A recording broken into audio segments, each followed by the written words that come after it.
The island of Sodor is surrounded by beautiful blue sea. It has fields of green and sandy yellow beaches. There are rivers, streams and lots of trees where the birds sing. There are windmills and a coal mine and docks where visitors to the island arrive. The island also has lots and lots of railway lines. Who's that puffing down the track? It's Thomas. Hello, Thomas. Hello, everybody. Welcome to the island of Sodor.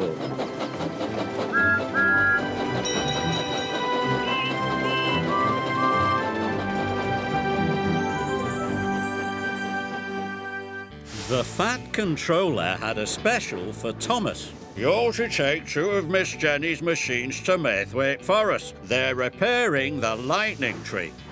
Yes, sir, said Thomas. Jack and Alfie were excited. They couldn't wait to see the lightning tree. Why is it called the lightning tree? Asked Thomas. It was struck by lightning. It's a very old and special tree, added Miss Jenny, which is why we need to repair it. But how will we know which one it is? You'll know, Kelly laughed. It's the biggest tree in the forest. We need to prop it up before it falls over, said Miss Jenny. So be careful, all of you, and remember, safety first, Jack and Alfie called. Jack and Alfie made their way through the forest.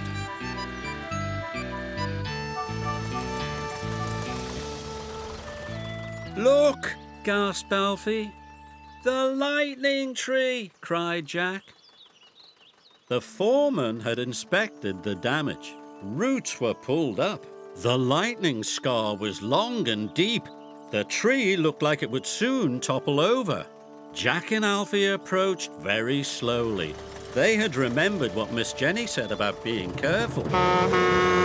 But Max and Monty were racing recklessly through the forest. Look out, cried Alfie. You'll hit the tree, shouted Jack. But it was too late. Max crashed into Monty and Monty crashed into the lightning tree. Who put this here? Grumbled Monty. The tree's falling down, shouted Jack. Not my fault, called Max. We must save it, cried Alfie. Help, Jack! I'm coming, called Jack. Move aside, little fella, said Oliver. Oliver braced his mighty arm against the tree, but the tree was too heavy.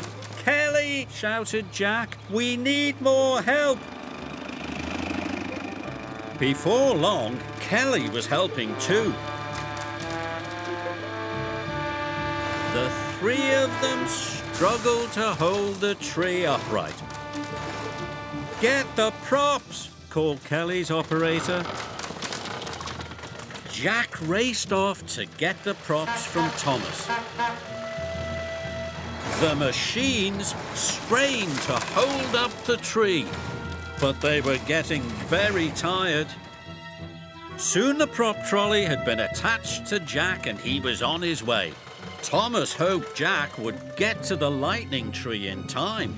Jack went as fast as his wheels would carry him.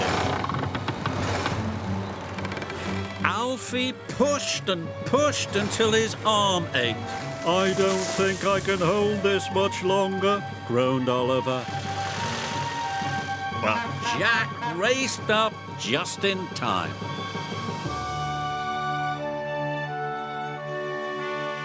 The workmen soon attached the props. The lightning tree was safe. Hooray! Groaned Alfie. Miss Jenny was pleased. A terrific job, she said. The lightning tree is saved. Kelly, Oliver, Jack and Alfie were proud. But no thanks to you two, she said to Monty and Max. You'll return to the yard immediately. Max and Monty were ashamed. They knew they were in trouble.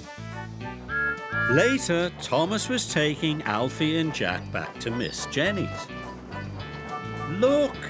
cried Alfie. "You can see it from here," called Jack. It was the lightning tree. He was glad it was saved.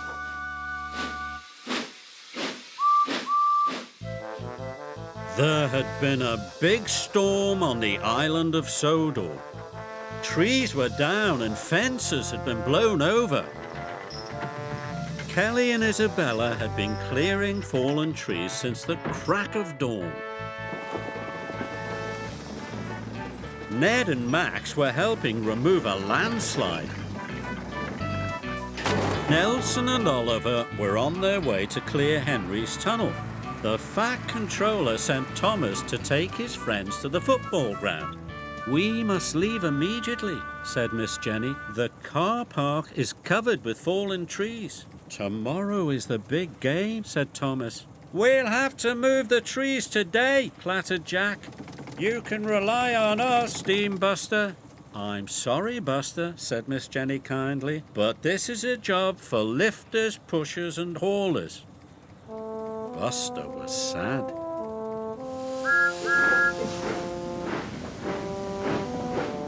Buster watched as everyone left. "Everyone's got a job but me," he said. Thomas knew his friend Buster was unhappy. Nobody likes to be left out.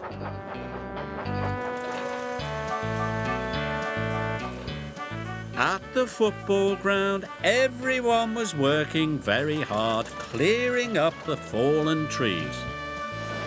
Thomas could see there was lots to do, but nothing for his friend Buster. Buster was upset. "It's not fair," he puffed. "I want to help too." The work had gone very well. They were almost finished when Isabella arrived with the new goalposts. Then Miss Jenny went onto the pitch. "Oh my goodness," she cried. "Molehills!" Miss Jenny would need Buster after all. Thomas returned to the yards as fast as he could.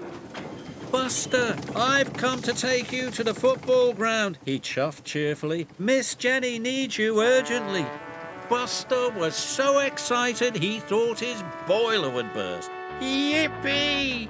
He was very happy. There was nothing better than being needed urgently. Soon they arrived at the football ground. After Buster was unloaded, he was amazed by what he saw. "Molehills!" he cried excitedly.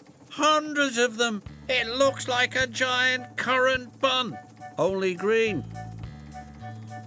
This was the moment he had been waiting for. Buster clanked and sputtered and flattened and smoothed.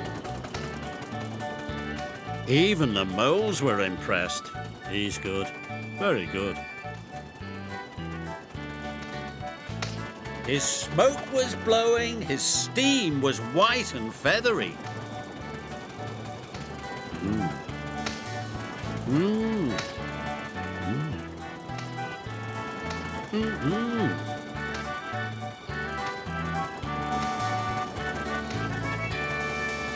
In no time at all, the football pitch was flat again. "Well done," said the coach. "The game can start right on time," said Isabella. Everyone congratulated Buster, but Miss Jenny gave him the nicest praise of all. She told him simply that he'd been really useful. Buster was proud, and all the way home, Thomas could see that Buster was happy. It's a grand thing to be really useful.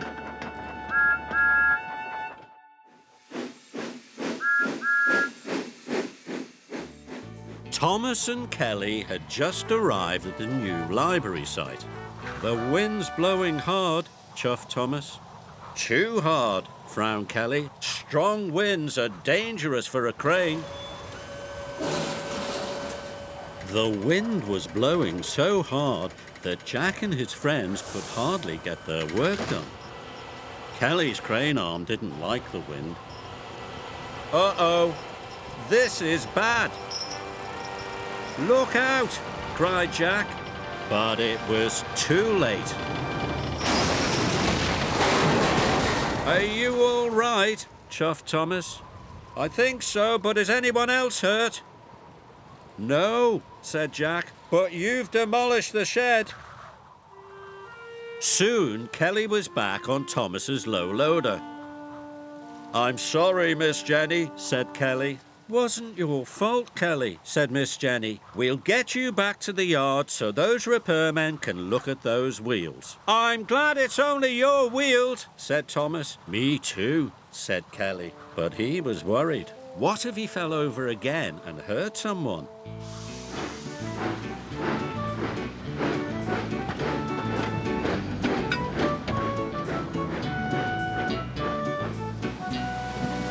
That night, the wind blew and the rains pounded down. The repairmen worked all night on Kelly's wheels.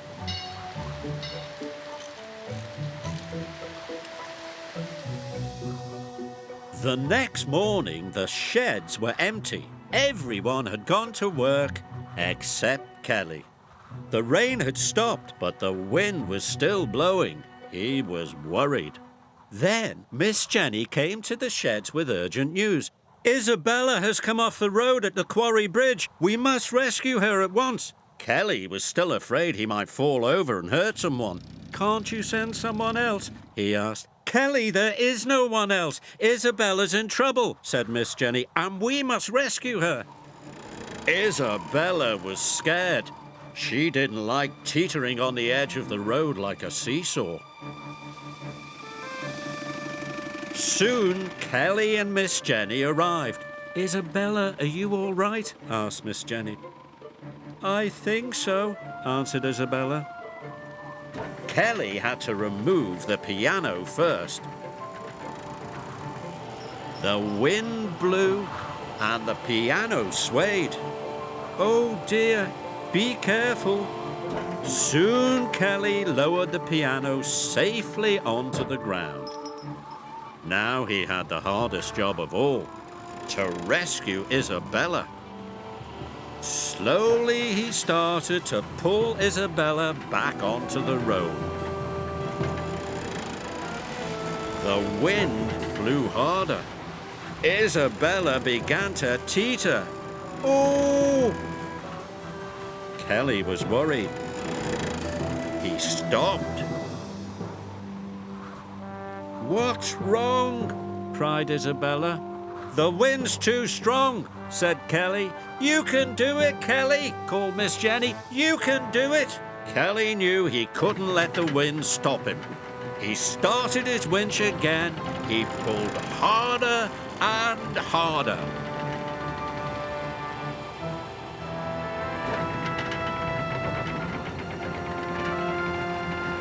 Oh, mind my paint, the cheeky truck cried. Isabella was finally back on the road. Phew! Well done, Kelly, said Miss Jenny. Well done. Thank you, Kelly, said Isabella. At last, Kelly had his courage back. Isabella was on her way again, and Thomas could see that Kelly was happy.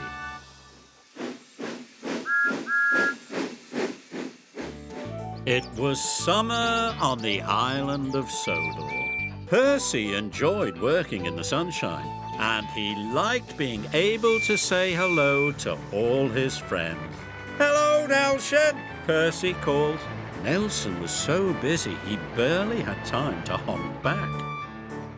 He was carrying machines everywhere, from the yard to the sites, then all the way home. Day after day, Nelson was carrying until his axles ached. Just once, he thought to himself, I'd like to be carried. That night, Nelson had a dream.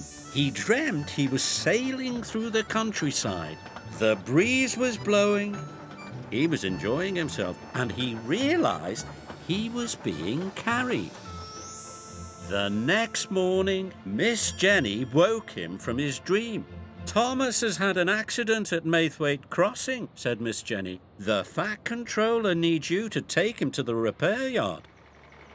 Nelson hoped his friend Thomas was all right.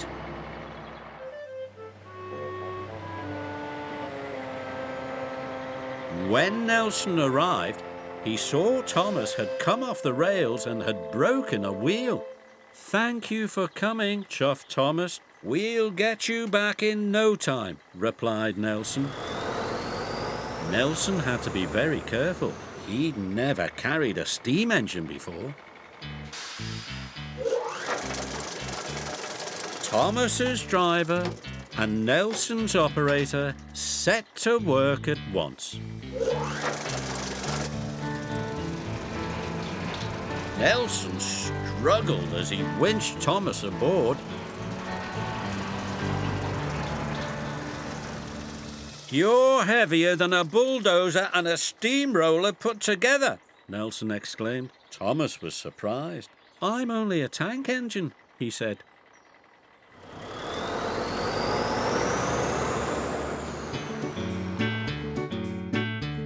Soon Nelson was on his way, but Thomas was heavy. Nelson had to work very hard. He puffed, he panted, he pulled. Soon they were making excellent time. Thomas was impressed. You're a very good carrier, said Thomas. Thank you, said Nelson. I pull trucks and coaches all day long, added Thomas. It's good to be carried for a change. I'd like to be carried sometime, said Nelson, but who would be big enough to carry me?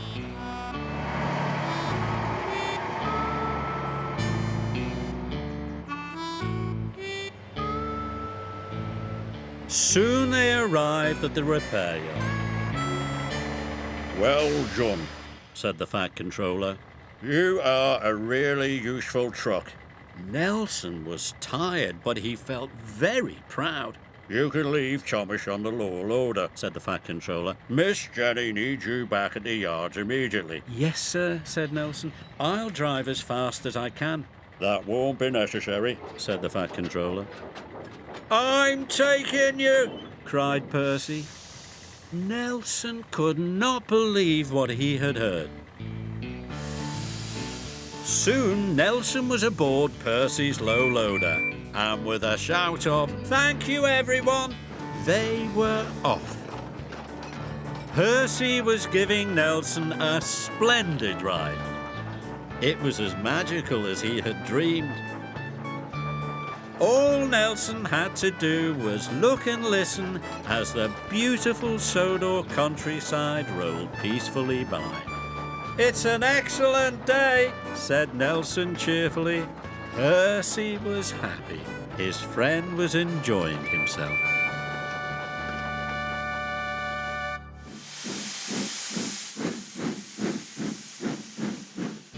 Buster the Steamroller loves the feeling of speed, the sun on his back and the wind on his rollers. Don't fall asleep, chuffed Thomas. I'm thinking, said Buster, but he wasn't. He was dreaming about what it would feel like to win a race.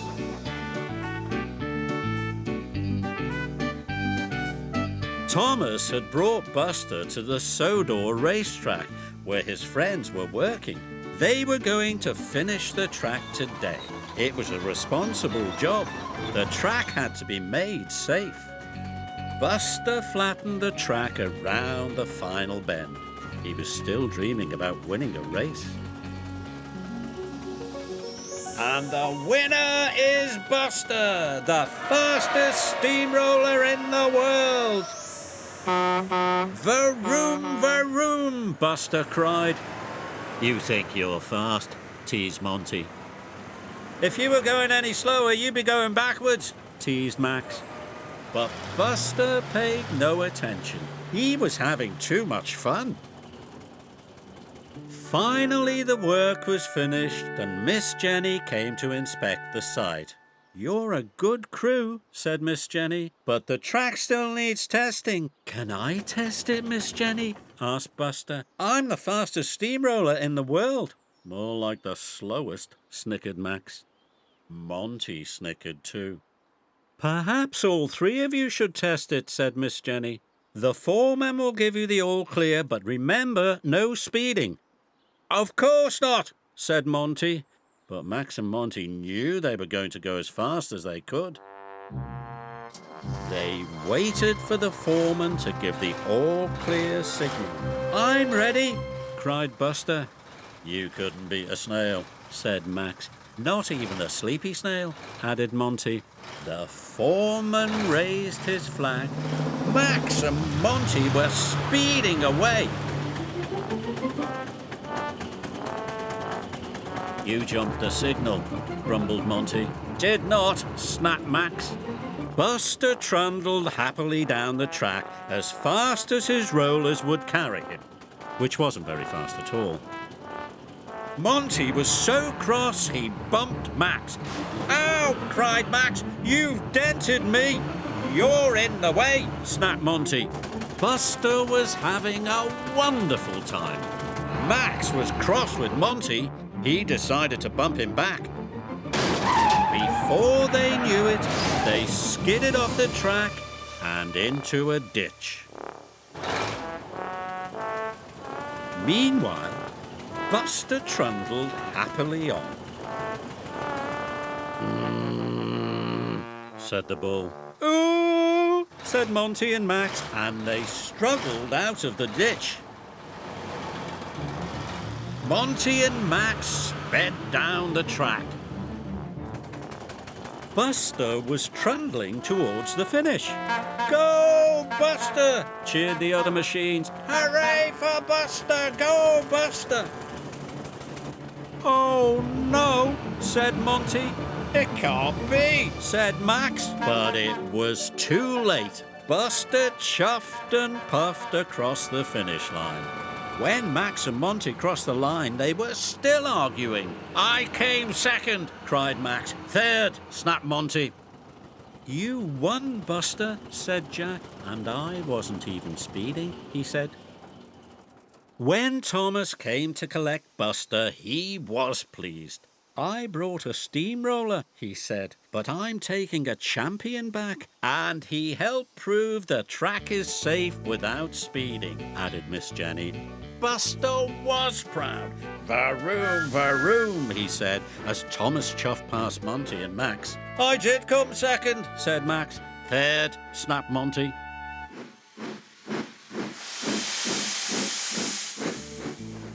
Thomas was taking his friend Ned to the old brickworks. Ned was excited.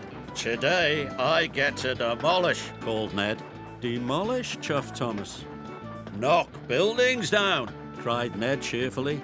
Thomas thought it strange that his friends were always excited about knocking buildings down.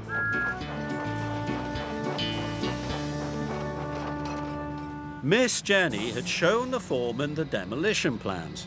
It's time to go to work, she said. And remember, safety first, cried Ned and Oliver. Oh boy, said Ned. I can't wait to knock this building down. Oh my, Ned, you're not here to demolish, rattled Oliver. You're supposed to scoop up the rubble. Ned was disappointed. He really wanted to knock buildings down. Ned was usually in trouble for breaking things, but today it wouldn't matter. Soon Oliver was fitted with a wrecking ball. "Knock this wall down first," the foreman called. "Stand back if you please," called Oliver. Said Oliver. The wall didn't fall down. Oliver swung his wrecking ball as hard as he could. He said again. The wall still didn't fall down. "We need a bigger wrecking ball," cried the foreman. In no time, Oliver was fitted with a bigger wrecking ball. But still, the wall didn't fall down. "Can I help?" Ned asked hopefully. "No," said the foreman, "this is Oliver's job." Ned was sad. "This is the strongest wall I've ever seen," said Oliver's operator. Then the foreman checked the wall. "We'll send for an even bigger wrecking ball," he said. Ned had gone back to loading rubble into Thomas's trucks, but his heart wasn't in it. "Ned," shouted Thomas, "the rubble goes in the trucks." "Sorry," said Ned. He was dreaming of knocking buildings down. Finally, Oliver was fitted with the biggest wrecking ball he had ever lifted. He aimed very carefully and he swung with all his might. But the wall didn't fall down. "Oh, bother," said Oliver. "This building will never come down," groaned his operator. Ned was still dreaming of knocking buildings down and wasn't watching where he was going. "Look out!" cried his operator. But it was too late. The chimney rocked, the bricks crumbled, the workmen and the foreman took cover.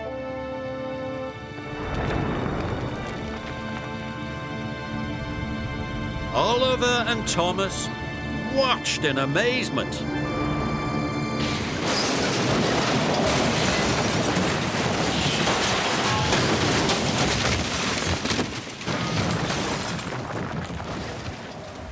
"Oops," said Ned. "Hooray!" cheered the workmen. "Ouch!" said Oliver. "Ouch! Ouch! Ouch!"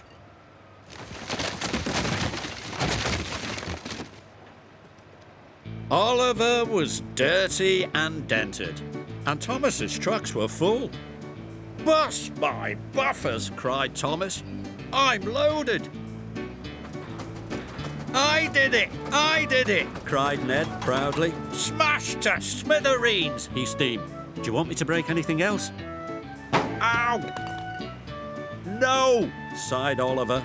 "I think you've done enough for one day."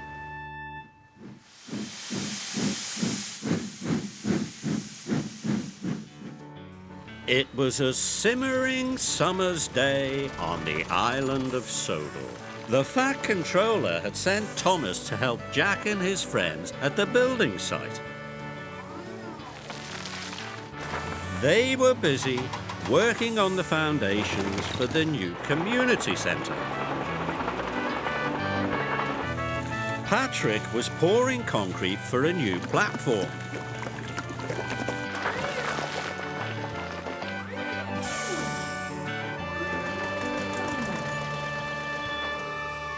"Roasting radiators, it's hot," panted Jack. "Makes my boiler ache," said Thomas. "Out of the way, young uns," teased Patrick. "Someone important is coming through." "What makes you so important?" huffed Jack. "Concrete," rattled Patrick. "We're important too," said Alfie. "But I'm the most important," said Patrick. "He's a bit cheeky," said Thomas as he chuffed away. But Alfie and Jack were curious. Who was most important? Jack couldn't wait to ask Byron. "Is Patrick the most important?" asked Jack. Nonsense, said Byron. Patrick can't pour his mushy concrete until I level the site. That makes me the most important. Alfie made a beeline for Oliver. Slow down, purred Oliver. What's got you racing around in this heat? Patrick said he was the most important, panted Alfie. Is that true? Oh my, no, rattled Oliver politely. Digging the foundations is the most important, and that's what I do. Transport, boasted Nelson. Without transport, there wouldn't be any construction. That makes me the most important. Banksmen, declared Ned. They're in charge of safety. They're definitely the most important. I give up, clattered Jack. They can't all be the most important, said Alfie. They were confused. When Thomas returned, he could see that everyone was talking about who was the most important. Even Max and Monty. I'm the most important, dieseled Max. I am, boasted Monty. I can haul more in less time than anyone else. And before their banksman could stop them, they were off to get even bigger loads. Max was getting the biggest load he could carry. More, boomed Max. So was Monty. More, boomed Monty. I think that's enough, said Oliver politely. More, and hurry! If you say so. Max! Monty! Kelly called. Slow down! Thomas could see Max and Monty were headed for trouble.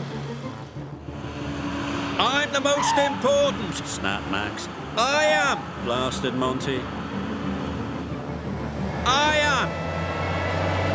I am! Look out! Shouted Patrick.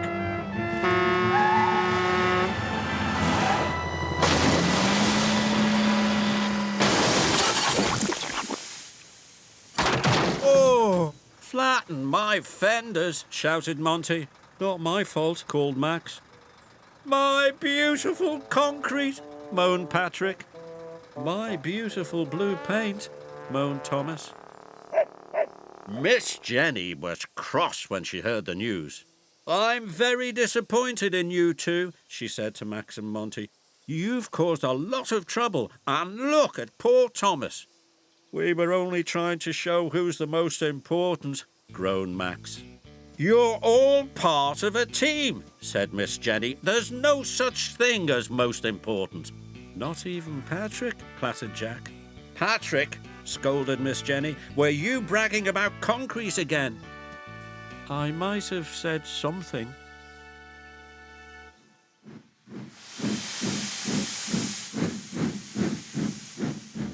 It was a beautiful day on the island of Sodor.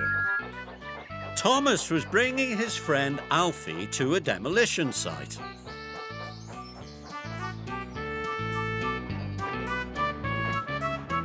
Hello, Thomas, rattled Jack. Hello, Jack, puffed Thomas. I guess everyone likes demolition, said Thomas. I love demolition, said Alfie. It's when we get to knock buildings down. That's supposed to be fun, asked Thomas. The best fun, cried Alfie, and he swooped down the ramp. Look out, small fry, boomed Max. I'm not a small fry, said Alfie crossly. He didn't like being teased about his size. Later that morning, Alfie was happy that the foreman had sent him to work with Ned. Ned wouldn't make him feel small. But as Alfie pulled up, Ned swung his bucket. Watch out, cried Alfie. Sorry, said Ned. I didn't see you. You're smaller than you look. This made Alfie feel even smaller. Later, Alfie was working hard. Hurry up, half-pint, teased Monty. Not half-pint, greased Max. It's small fry. Ha! Alfie was upset. At the workman's tea break, Thomas could see that Alfie was unhappy. What's wrong? he asked. I don't like being small, complained Alfie. As long as you're useful, said Thomas helpfully. It doesn't matter what size you are. Alfie thought about this for a moment. Break's over, shouted Kelly. Back to work. That afternoon, Alfie was determined to be really useful. He was helping Oliver demolish a building.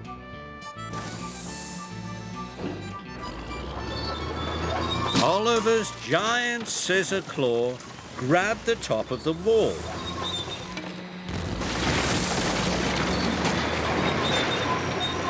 Stop! Cried Alfie. I can hear something. Everyone stopped work. But no one could hear a thing. I already checked inside, said the foreman. Small fryers hearing things, sneered Max. I did hear something, I really did. The foreman looked inside again, and he was surprised. There's a mother cat in here, and she's got kittens. We must rescue them, said Alfie. The building isn't safe, said the foreman. I can't send my men in there. I'll go, said Alfie bravely. I'm small enough to fit in. In no time, Alfie wriggled inside. The building creaked and plaster flew.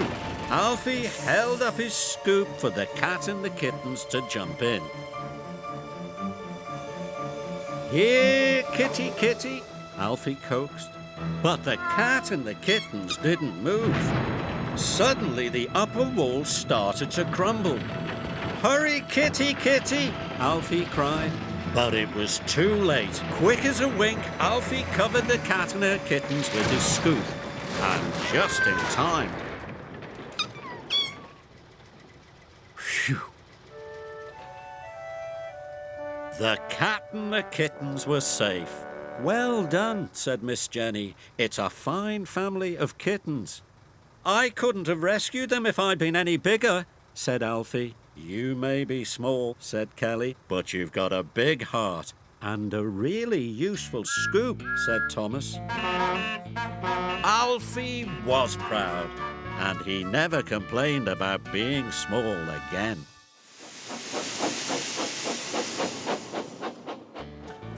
It was a grey, cloudy day on the island of Sodor. Percy was taking Alfie and Jack to Cronk Station. Jack and his friends were going to prepare the site for a new repair shed. But rain had made the site a muddy, mucky mess. Mud can be dangerous, warned Miss Jenny, so remember, safety first, said Byron proudly. And that means no carelessness, Max and Monty. Yes, Miss Jenny, they clattered.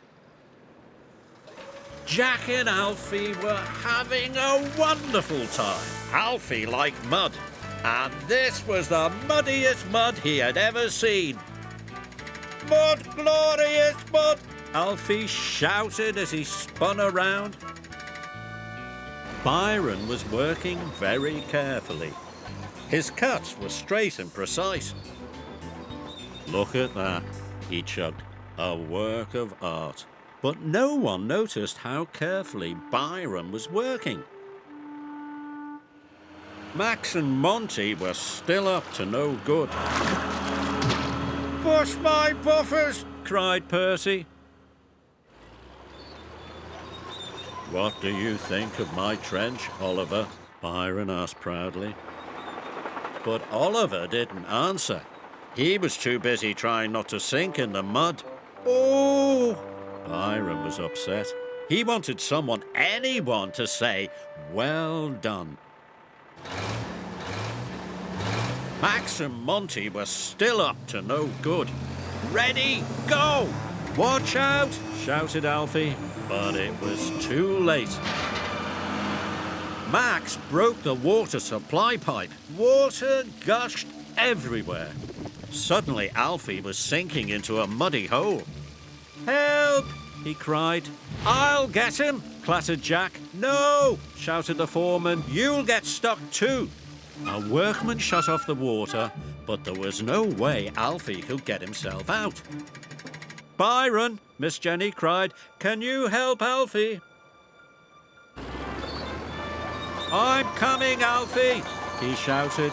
Byron could see Alfie was sinking in the mud. "Grab my blade," called Byron. Alfie reached out. "I can't reach it," he cried. "Careful, Byron," shouted Miss Jenny. "Careful, you'll sink too." But Byron inched closer and closer and closer. Miss Jenny was worried. "I've got it," shouted Alfie. "Hold on," cried Byron. "Come on, Byron," Kelly whispered. Byron struggled and pulled and strained.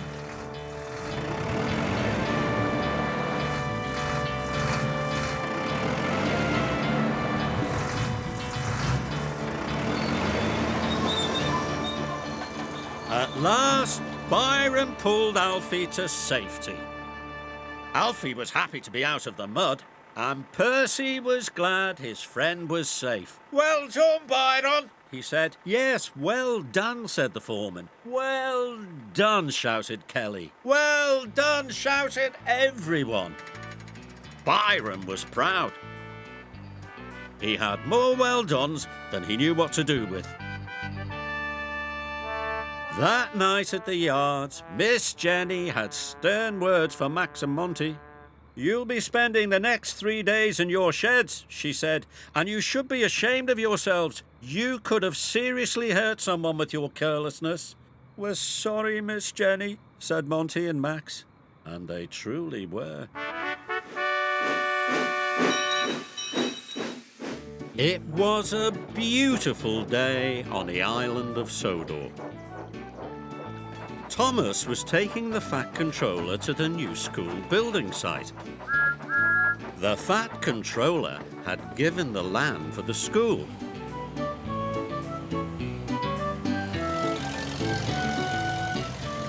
Thomas's friends were all busy preparing the site. "A school is the proper use for this land," the Fat Controller said proudly. "Let me show you the football field," said Miss Jenny. Buster was having a wonderful time rolling the earth flat. "It'll be a grand football field," said Miss Jenny. "Grand," said the Fat Controller.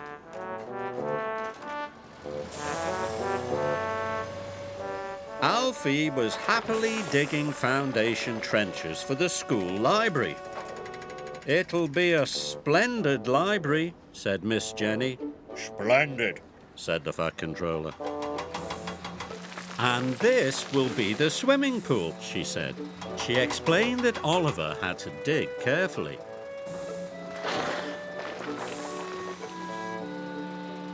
"Obviously, a swimming pool must have very straight sides," she said. "Obviously," said the Fat Controller. He was impressed. Soon his visit was over and he was on his way home.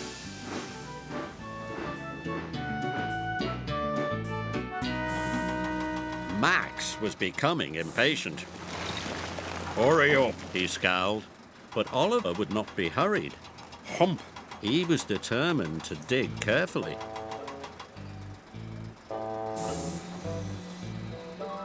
Suddenly, his bucket hit something hard.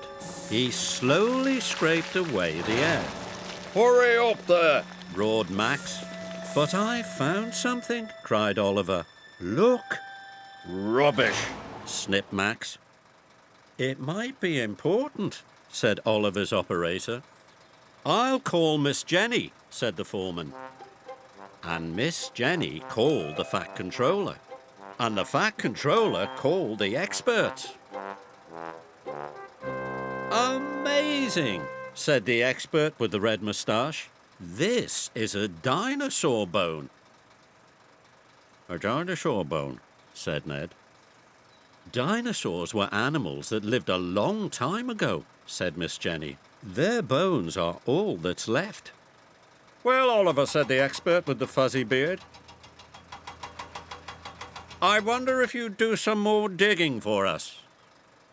Yes, sir, beamed Oliver.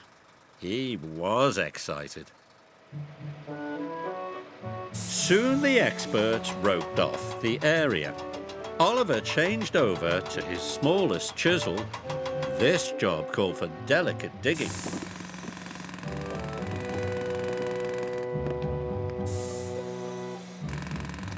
Soon, Oliver found some more bones.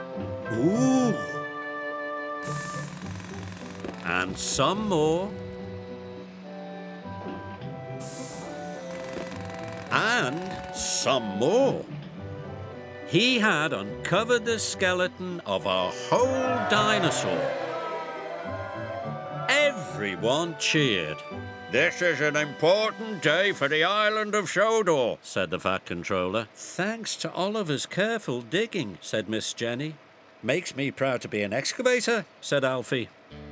A man with a camera even took Oliver's picture. The next morning, Thomas brought the Fat Controller to the yard. It seems we have a celebrity here, he said. It's Oliver, said Ned. With his dinosaur, said Jack. The front page, no less, said Miss Jenny. Oliver was proud.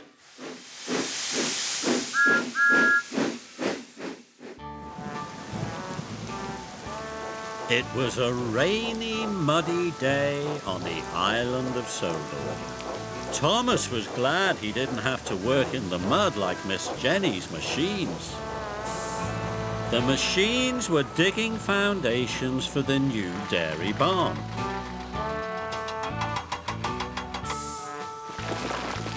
Isabella was driving very carefully. She didn't want to get dirty. Isabella never wants to get dirty.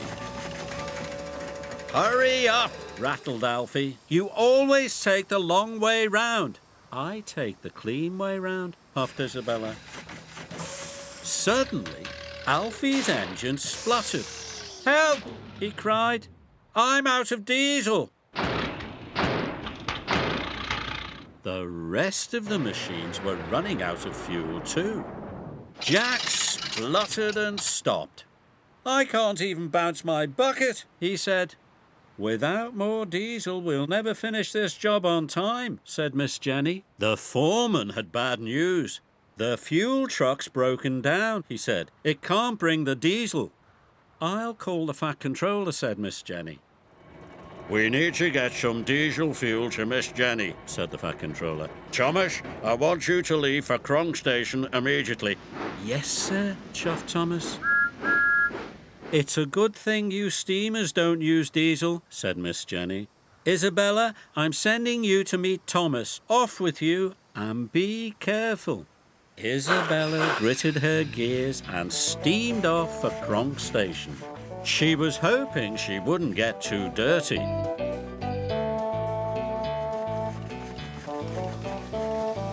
She saw the road was flooded. Water was up to her axles, and Isabella's paintwork was getting dirty, but she didn't stop. Thomas was steaming as fast as he could to get the fuel to Isabella.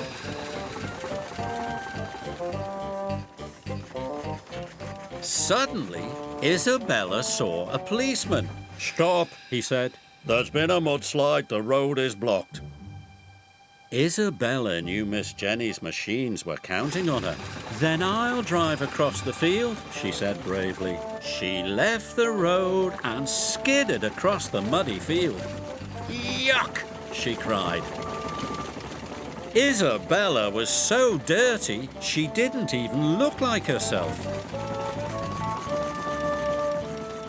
But she wouldn't give up. Finally, she pulled into Kronk Station, exhausted. Isabella, cried Thomas, you made it. Only just. Soon the fuel drums were loaded and Isabella was on her way. By now, all of Miss Jenny's machines were out of fuel.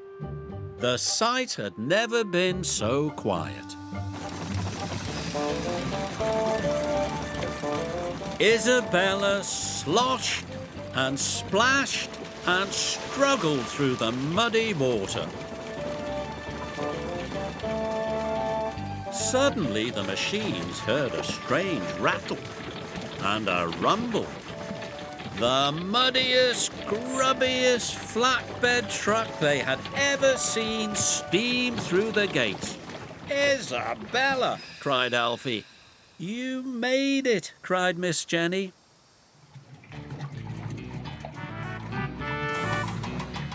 Soon the machines were full of fuel and happily back at work. "You've been really useful," beamed Miss Jenny. "A job well done." "I knew she'd do it." "You should be proud of yourself." "I am," answered Isabella, "but I could use a wash down."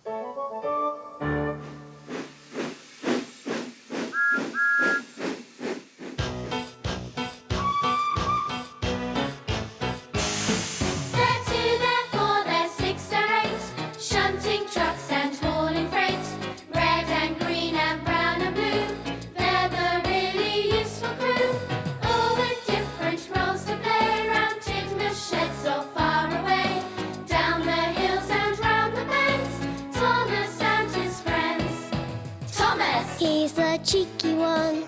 James! His fame, but lots of fun. Percy! Pulls a mail on time.